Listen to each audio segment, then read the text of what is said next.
नमस्कार। मैं सुनीता कथा मंथन में आप सबका स्वागत करती हूँ। कथा मंथन में आज सुनिए कमलेश्वर जी द्वारा लिखित कहानी तंग गलियों के मकान। ये गलियाँ बहुत तंग हैं। सुना है कि बड़े शहरों में जिंदगी बहुत बदल गई है। उन शहरों में आदमी भी बहुत बदल गया है। इमारतों की शक्लें और सड़कों के रुख ही नहीं बदल गए हैं, बल्कि शहरों के मूड भी बदल गए हैं। लेकिन यहाँ इमारतों की शक्लें वैसी ही हैं और गलियों के रास्ते भी वही हैं। वैसे ही अंधेरी, उबड़ खाबड़ और बेहद तंग गलियाँ, और उनमें मकान भी वैसे ही। यहाँ अभी तक सूरज सबको रोशनी देता है, कुएं सबको पानी देते हैं, तंग गलियों के मुहानों पर खड़े नीम के पेड़ दातून देते हैं और डाक खाना सबको खत पहुँचाता है। मकान एक दूसरे को साधे खड़े हैं। किसी एक के चबूतरे पर दूसरे का दरवाजा खुलता है तो दूसरे की नाली तीसरे के घर से होकर जाती है, और तीसरे के घर का पेड़ चौथे के आंगन में पत्तियां गिराता है। और इन गलियों में लोग पीढ़ियों से रहते चले आ रहे हैं। सुना है कि बड़े शहरों में पीढ़ियां बिखर गई हैं और एक नई जिंदगी ने जन्म लिया है।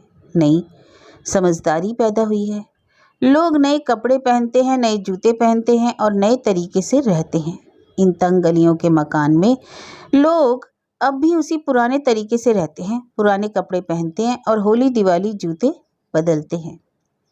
अभी कुछ दिन पहले ही सुना था कि उस बड़े शहर में सिंह साहब नाम के एक काफ़ी बड़े अफसर थे, जो अपनी बीवी और 2 बच्चों के साथ एक शानदार कोठी में रहते थे। उनकी कोठी में मेहंदी की बाड़ थी जो फूलती थी तो उसकी महक दूर दूर तक हवा पर तैरती जाती थी।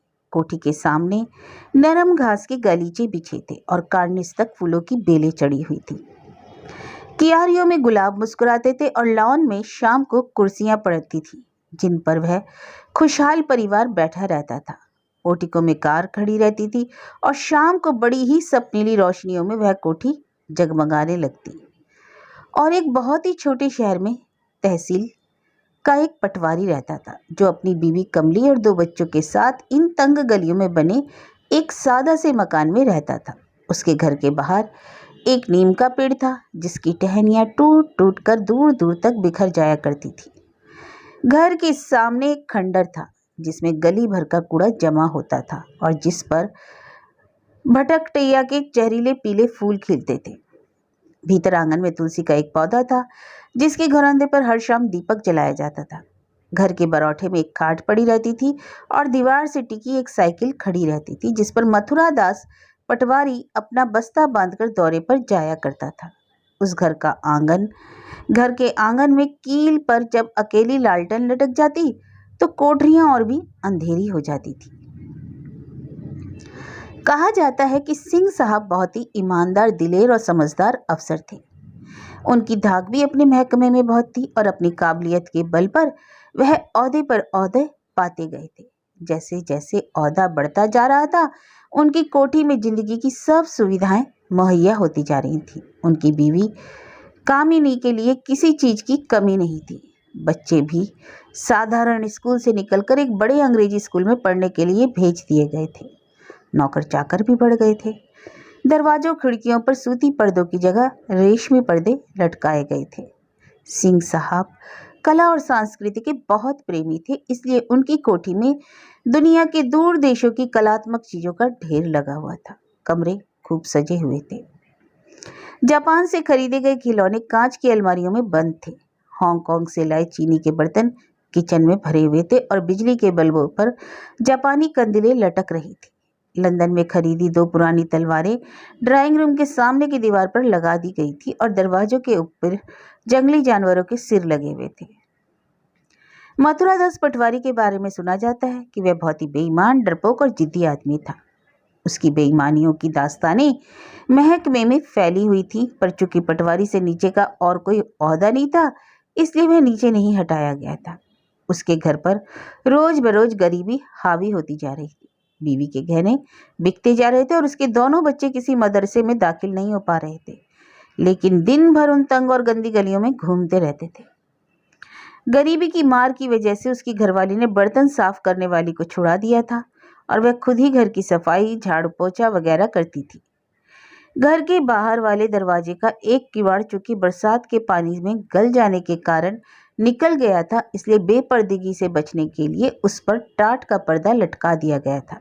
मथुरादास पटवारी चुगली करने और झूठी कस्में खाने का आदी था, इसलिए उसके घर पर जब तब ऐसे आदमियों का धावा होता रहता था जो उसे गालियां सुनाकर चले जाते थे। कमरों में अंधेरा, सीलन और खटमल भरे हुए थे। एक अलमारी में बाप का बहुत पुराना फोटो सस्ते से फ्रेम में चढ़ा हुआ था। घर की दीवारों पर एपन के लिखने और हाथों की छापें बनी हुई थी। बाहर दरवाजों पर सतिया बना हुआ था और बैठक में जुल्फे बंगाल सुख संचारक कंपनी के कैलेंडरों के साथ साथ साबुन वाली फैक्ट्री का शिवजी वाला कैलेंडर भी लटका हुआ था। बाहर वाली कोठरी की एक अलमारी में वह रामायण रखी हुई थी जो उसके पिताजी मरने से पहले तक पढ़ते थे। सुना यह गया कि सिंह साहब को और भी तरक्की मिली और सरकार की तरफ से उन्हें रुपया देकर विदेश में ट्रेनिंग लेने के लिए भेजा गया, ताकि जब वह लौटकर आए तो देश के और ज़्यादा काम आए और कौम को उनकी काबिलियत का फ़ायदा पहुंचे। वह अपने को और भी अच्छा अफसर बनाए, वापस आकर महकमे में सुधार करें, नई से नई मशीनों अन्वेषणों का जो ज्ञान प्राप्त करें उसका उपयोग देश के लिए करें। जिस वक्त वह विदेश के लिए रवाना हुए उस वक्त हवाई अड्डे पर सैकड़ों लोग उन्हें विदाई देने आए। फूल मालाओं से उनकी पोशाक छिप गई और शुभकामनाओं से गला भराया था। उनकी पत्नी कामनी भी वहां मौजूद थी। उनकी आंखों में रह रहकर आंसू तैराते थे, खुशी के आंसू, और उन्होंने चलते समय बड़ी मुश्किल से रूंधे हुए गले से सिर्फ इतना कहा था, रोज खत लिखा करना, अपनी खबर बराबर देना, हमारी फिक्र मत करना। और तब कस्टम की तरफ जाने से पहले सिंह साहब ने अपनी बीवी को बाहों में लेकर प्यार किया था, बच्चों को थपथपाया था और फिर भीतर चले गए थे। पर मथुरा के दास के साथ बहुत बुरा हुआ। शिकायतों की वजह से मथुरा दास को किसी दूर दराज ऐसे गांव की पटवारीगिरी दे दी गई जहां मुसीबत भी जाते घबराती थी। उसे वहां इसलिए भेजा गया था कि उसका दिमाग सही हो जाए और उसकी शैतानियां और बेईमानियों के शिकार कम से कम कष्टकार हों। ऐसे इलाकों में पटका गया था जहां से के पानी से पेचिश होती थी और मच्छरों से मलेरिया। जब वह जाने वाला था तो 50 लोग उसे ढूंढ रहे थे, क्योंकि उसने बहुतों से कर्जा खा रखा था। वह चुप चुपाते निकलकर भाग जाना चाहता था। लानतों मलामतों की बौछार करने वालों से वह गली दिन भर गूंजती रहती थी। जिस वक्त वह अपनी साइकिल पर नए बस्ते बांधकर रवाना होने वाला था, बाहर के बरोठी की कोठरी में उसकी पत्नी कमली खड़ी थी। रह रहकर उसकी आंखें भर आती थी। अपनी बर्बादी और परेशानियों का हाल सोच सोचकर उसका दिल बैठा जा रहा था। फिर भी मथुरा दास के जाने का दुख उसे था और रूंधे हुए गले से कहा था, यहाँ मैं बच्चों का पेट कैसे भरूंगी, कुछ तो इंतजाम करके जाते। तब मथुरादास बिगड़ उठा, आफत मुसीबत में भी साथ नहीं होगी तो कब काम आएगी तुम।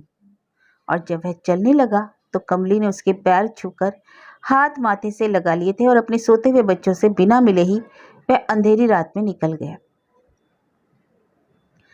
सिंह साहब के जाने के बाद कामनी की शामें सूनी हो गई थी। कोठी बड़ी उदास लगती थी। फूलों में वह रंग नहीं रह गया। दिन भर की चहल पहल खत्म हो गई थी। वह दिन भर कोठी में अकेली पड़ी रहती।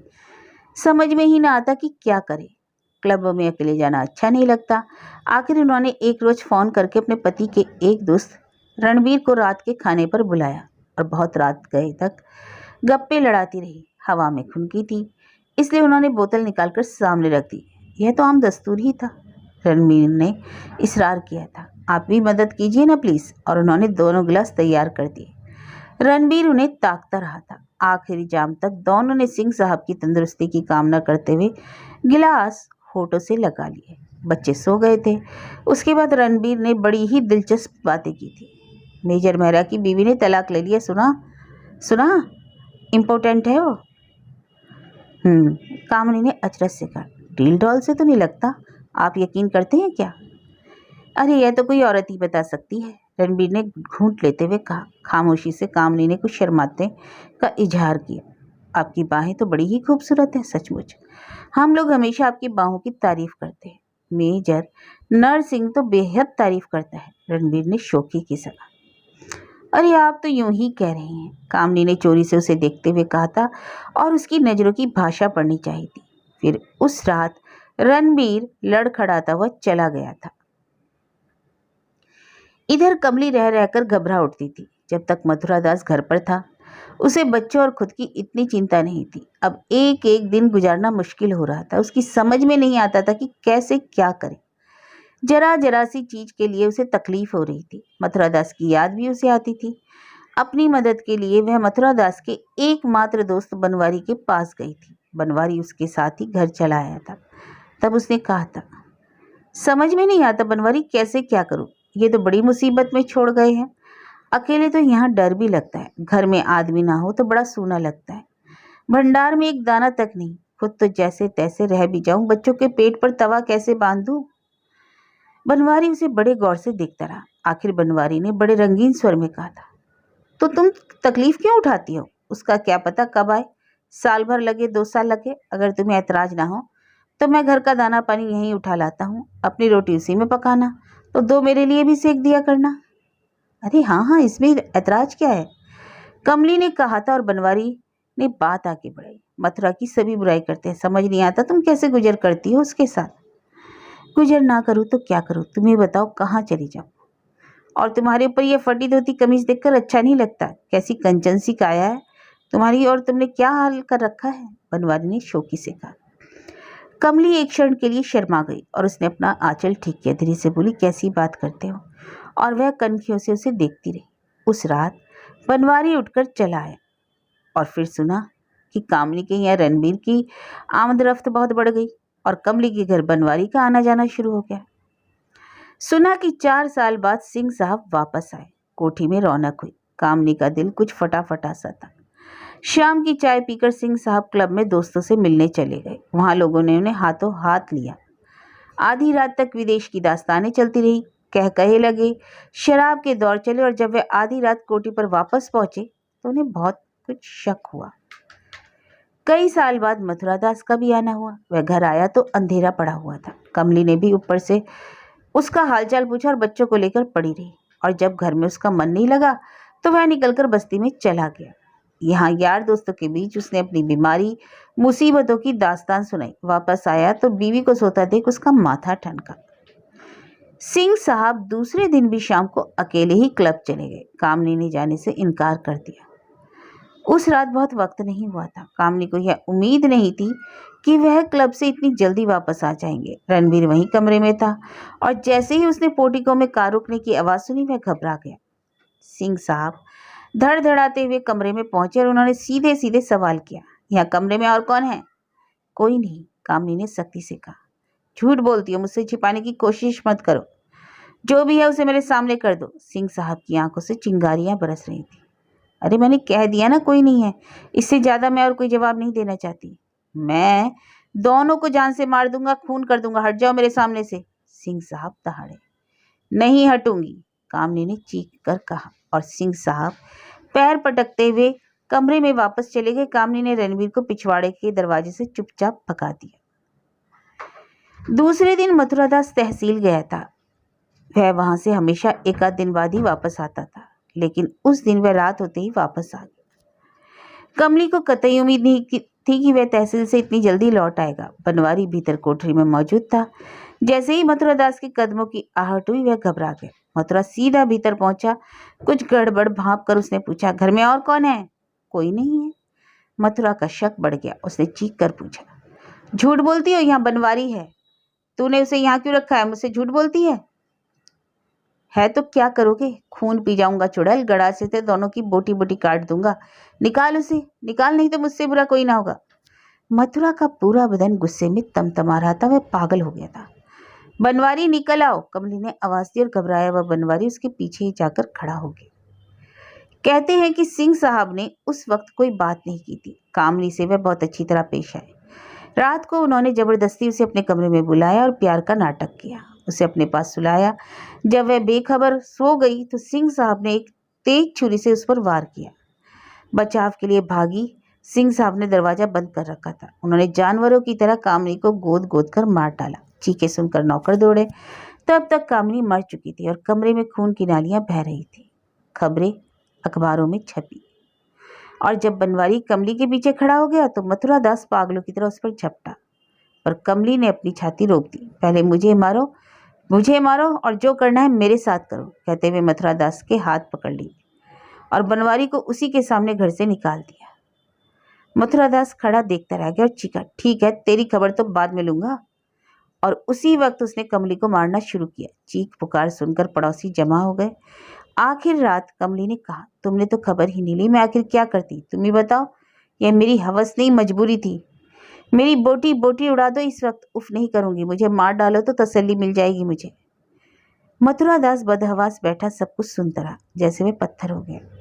फिर उसकी उन पथरीली आंखों से आंसू बहने लगे और हिचकियां फूट पड़ी।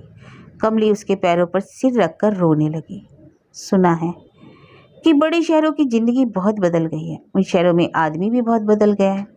इमारतों की शक्लें और सड़कों के रुख नहीं बदल गए, बल्कि वे बहुत चौड़ी हो गए हैं। लेकिन यहाँ इमारतों की शक्लें वैसी ही हैं और गलियों के रास्ते भी वैसे ही अंधेरे, उबड़ खाबड़ और तंग गलियों के मकान भी वैसे हैं।